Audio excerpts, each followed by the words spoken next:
En définitive, et vous le constatez bien, d'une part, le régime aujourd'hui a perdu les centres urbains du pays. Si vous regardez les résultats qu'eux-mêmes présentent, dans tous les centres urbains, le régime perd lamentablement presque tous les centres urbains. Lorsque vous prenez les zones rurales et vous-même vous devinez les moyens mis en œuvre par le régime dans les zones rurales, le régime se taille la part du lion dans les zones rurales pour combler son retard accusé dans les centres urbains. Alors il s'en déduit donc réellement le régime obtient ses résultats. Pas la fraude, parce que la fraude n'est pas possible dans les zones urbaines. Dans les zones urbaines, il y a, il me semble,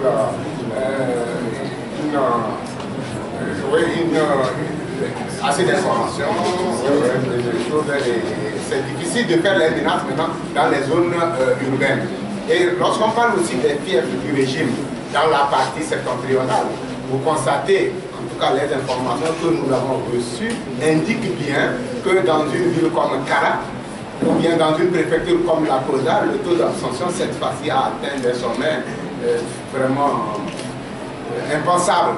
C'est-à-dire que dans la Cosa, grosso modo, on aurait eu un taux d'abstention, un taux de participation de l'ordre de 36 à 38%. Ce qui confirme d'ailleurs le taux de participation aux élections législatives de 2013 dans cette ville.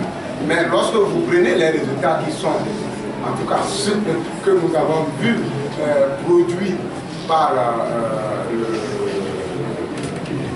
la CENI, on a l'impression qu'il y a un taux de participation de 80% ou 75%, même plus, dans la Cosa. Donc il y a un phénomène de courage d'achat de conscience dans cette partie septentrionale du pays. Et je pense même bien que l'un des candidats à l'élection présidentielle qui a concentré ses efforts dans la partie septentrionale du pays dénonce ces pratiques de la même manière, avec dénonce que nous.